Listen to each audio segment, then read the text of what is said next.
everybody. How you doing? It's Leslie here, Zazoo Plazz, for my weekly Zazoo Plazz report, October 12th, 2025. It's like 3:30 in the morning. I don't know if she's here or not. Anyway, I'm just going to talk. Let me see. I'm sitting here. It's that time of year. I got the Halloween shirt, the Halloween socks.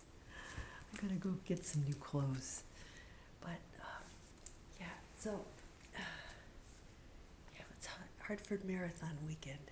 I did not run it this year. I did some stuff on Facebook about it. Yeah, and yeah, it's kind of the end of an era. I got the text from my former spouse. He says, "I've got your Mime's table here." He said, "It looks like it's on its last leg." He says, "Do you want me to get rid of it or do you want it?" And I just flashed back to all those, childhood. It was always like set up in the backyard for the clam boil with all the stuff on it, or it became the kids' table, when everybody came over for meat pies and stuff. It's a French Canadian thing, but and then it was bequeathed to me. Somehow it ended up down the chain. I ended up getting it as the youngest cousin, the youngest girl. So I would throw a tablecloth over it, and we'd set up her coffee urn, which is the other thing I inherited. So when we had like baptisms and confirmations, and first communion, all these graduations, and parties, anniversary, so many parties, I'd throw a tablecloth over it. I put Mime's coffee urn, which served like 30 people. I put that on there, and so it was my sort of tribute to her. And so when I left, I was just going to this small apartment. I left it with him, and because we stored it in the basement in the storage area, and it just got gross in there over the years. I think what happened eventually, I think it got set up, and the boys used it as their Lego table, or some kid. It was a big chunk that was papered over and taped, and the legs kind of were getting wobbly, and I think once he might have set it up for me as a table to put my computer on after I trashed the dining room table because it was squeaky. He set up my desk on the old squeaky dining room table, and when he was away at scout camp, I tore it apart and threw it at the curb. You remember that. So anyway, so that happened. Yeah, so the table's out of here. You better not, just keep the coffee urn, because we need that. We might need that. It's from the 50s, but they made stuff so well back then that it's still good, So I want that. Yeah. Oh, and then I guess all the floors up at the house have been either polished or the carpet was torn out, new floors are being installed, all kinds of stuff is going on up there. So yeah, interesting in my absence. So yeah, so what else do I have to talk about today? Yeah, I had, what I want to talk about, I don't know, Sons of Libra, nothing much going on in the astrology this week.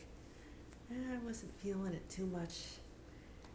I've been doing a lot of work on my Facebook page, and I just want to talk about that now. I'm considering, making some kind of changes on there. But it's almost like,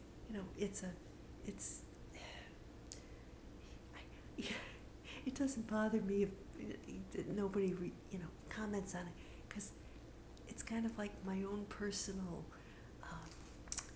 and it's practice. It's practice for me. My writing, my art. It's developing. It's sharpening the saw. I don't care if how many followers I have. I've totally abandoned that. I don't think that what I'm going for is to be an influencer. I think I have just a lot to share. And, if that doesn't work as a platform, I like it because I can do little videos and I can, like today I did a little paid, a little something to honor Diane Keaton, who passed away yesterday. Just, something about how her Annie Hall look. We Gen X girls, there was a picture of me, a Polaroid I found, where I'm wearing, the shirt, the men's shirt. I had like a scarf, like a tie, and sort of like a sweater vest and a blazer over. It was like 1983. So I said, that was kind of my, the menswear inspired look. That came from her in that movie. She kind of started that, the loose baggy trousers and, the pants. And I wore a lot of that in the 80s, the preppy look with the loose khakis, and the tie and stuff like that. That was the style, So, and then that movie that she was in, Baby Boom, that came out in '87 when I was like 22. But, where she adopts somebody leaves her a baby, their will, and she's this high-powered businesswoman. She ends up going up to some old farmhouse in Vermont, and like trying to survive up there with this baby, and then she meets the handyman or whatever, and then, it's this whole adventure she has. But I thought that was pretty cool. It was the yuppie, a yuppie story is what it was. She was, with the character was a yuppie. So yeah, we observed them when we were teenagers in the 80s. That was this, just baby boomers having kids, and being professionals, and the ones, especially the early baby boomers, not the later ones. The latter ones was a whole other thing, but the earliest baby boomers were the yuppies, and we, there was that show 30 something that we watched, and we're kind of like, yeah, we took notes, as to how we wanted to do things, and it was different, we had a different experience than the baby boomers. I think we realized that we needed more of a balance, and we tweaked some things, they did what they did, and we did it differently, but that's a whole other video. Okay, Zazoo, get to it. All right, so it's the 28th Sunday. Yeah, I think the themes are kind of like gratitude, gratitude and humility, no matter what happens, persistence, even when things get kind of, hot in the kitchen, you just keep going. You just keep doing your thing, You double down. It's not a time to quit, It's a time to, I see Mercury's in Scorpio. It's kind of, for me, it's time to double down on what brings me joy, what I have to say, my message. And it can get a little obsessive, but that's good. It's good. For me, it's good. Because I'm getting, real clear on what drains me and what gives me energy, right? And sometimes we can try to be there, for other people, do what we think they want us to do, and feel guilty when we're not there for them, like other people seem to think we should be.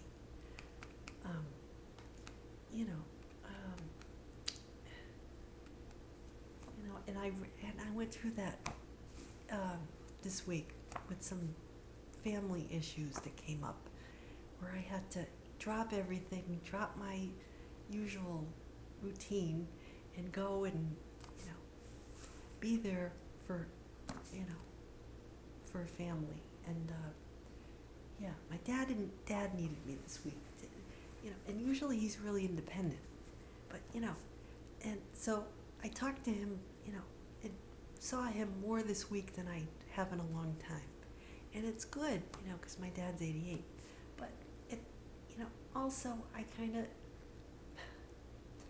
it kind of was too much in a way, like I felt drained after, you know, and I realized where my boundaries are, and you know, I kind of made it clear to him that okay, well let's text for a while, you know, we don't need to talk every day. We can, as long as I know he's all right, he's doing his thing, you know, and he does his thing, I do my thing, but you know, it's how I go, you know, it's how I roll now. I realize I like my quiet. I like my privacy, and doing the kind of work I do, even if nobody understands it. I know it's valuable. You know, I know it works for me. So I'm feeling less inclined to try to explain every damn thing I do to people. They don't get it. Fine, you know. But I need to do it. So we have the first reading. I don't know what book it was from. We have this guy, Naaman. He's a Syrian, from the Old Testament, Syrian army commander. So he had a servant, he had leprosy, you know, and Elijah the prophet sends this little servant girl.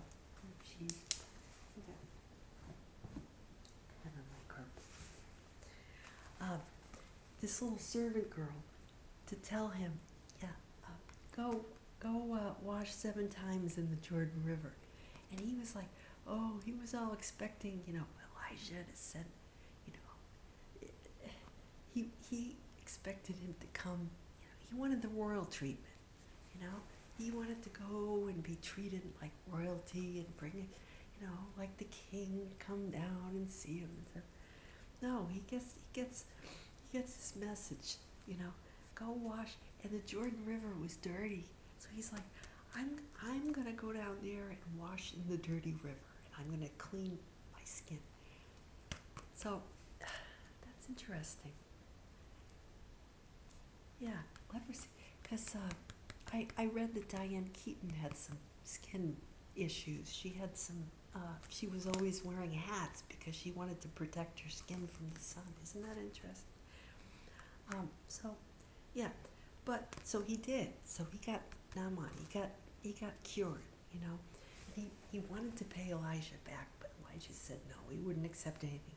So he asked for 2 mule loads of soil from Israel to bring back to his country, because he said he wanted to worship, you know, his Elijah's God, and he wanted to, you know, take a little memento to remember, his new God that he was going to worship instead of the old one. So, but the message there is, you know, he was a Gentile. So, you know, that's the news is that not, you know, you didn't have to be Jewish to be saved. You could be a Gentile, and salvation is for everybody, right? The Spirit can come down, and you know, the faithful can come from all nations. So, yeah, it said the Lord has revealed to the nations his saving power is the psalm. And, you know, the sing to the Lord and a new song, for he's done wonders. His right hand is won victory, his holy arm. All ends in you. So, yeah, that's interesting right there.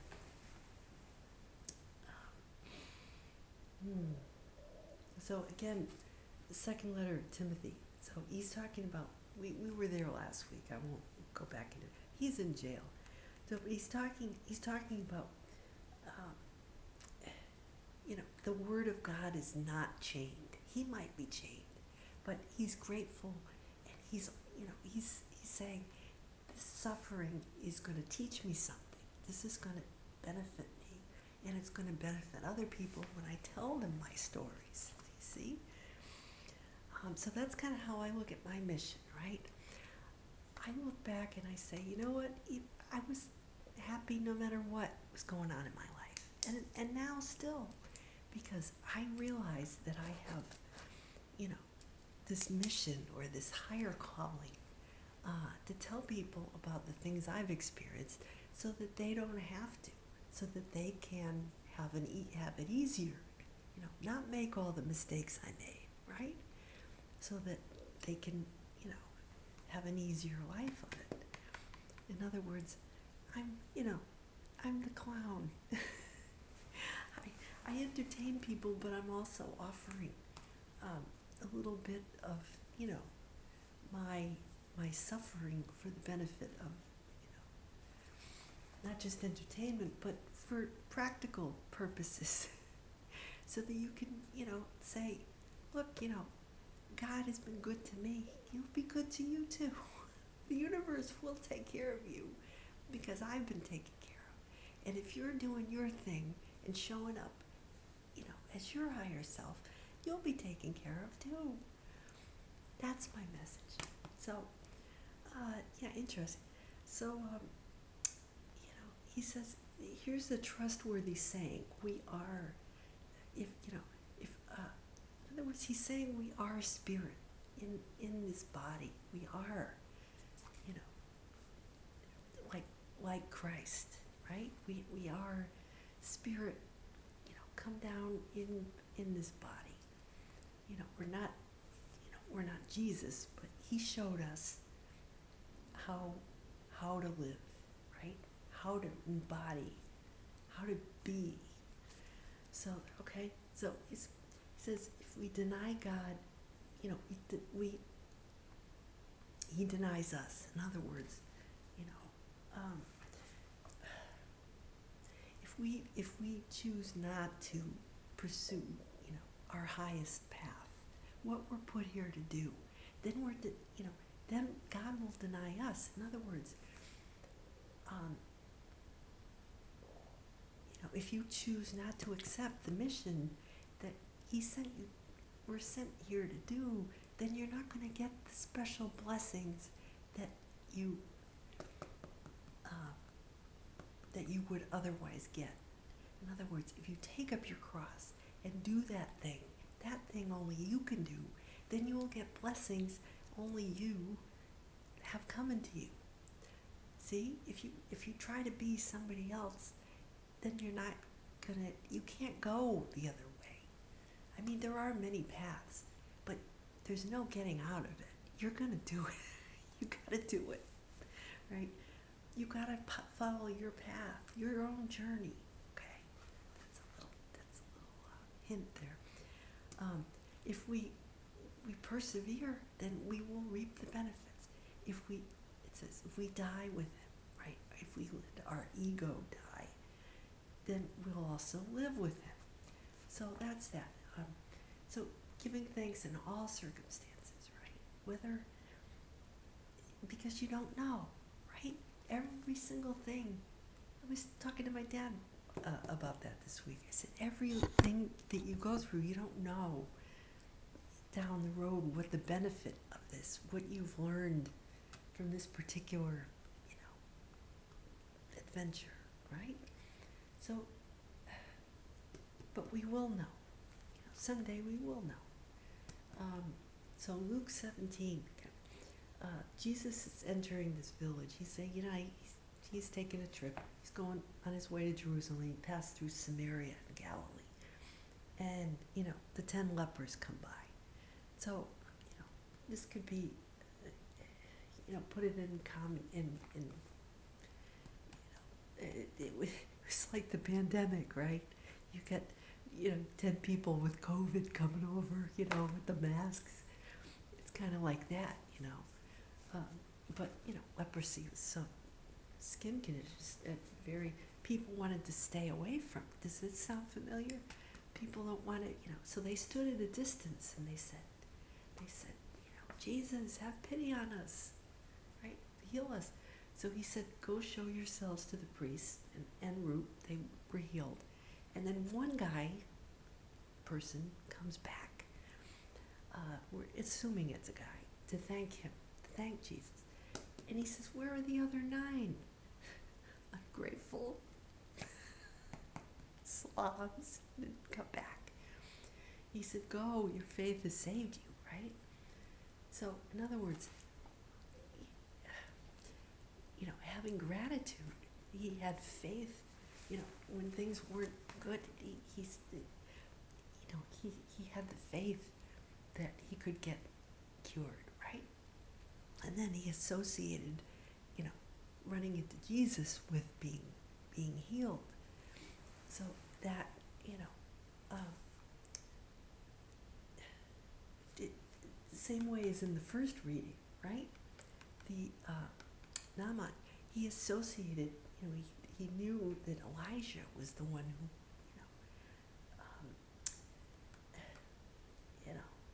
had healed him. But it was his own faith that did it, right? Elijah just pointed,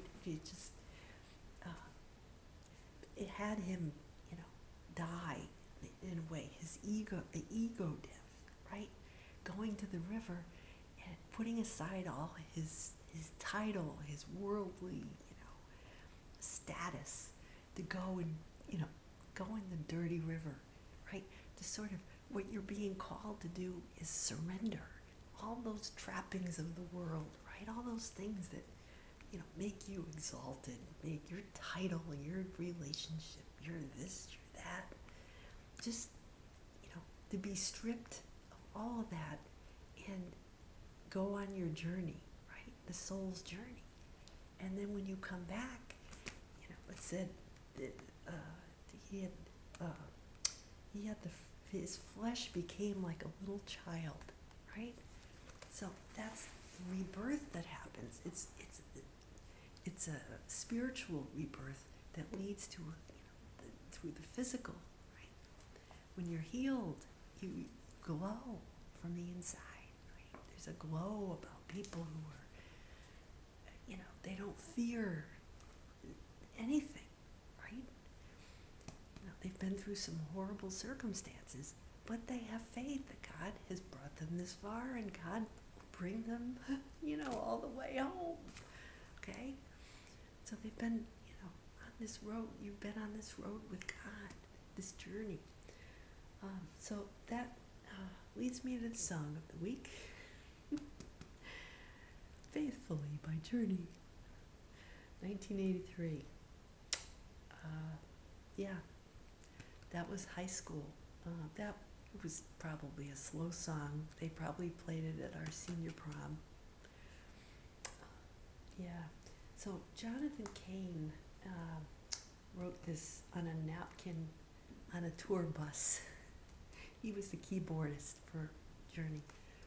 And this was their second single from Frontiers, the Frontiers album. Second to be a top 20 hit. It went to number 12 on the Billboard.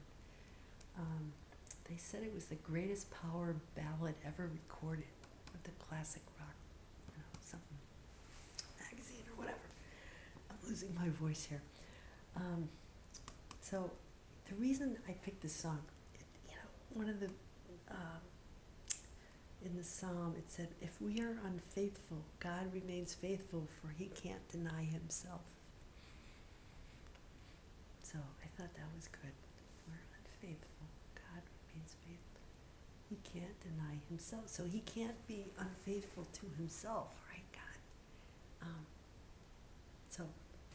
So being unfaithful is really, denying our own divine legacy, right? So,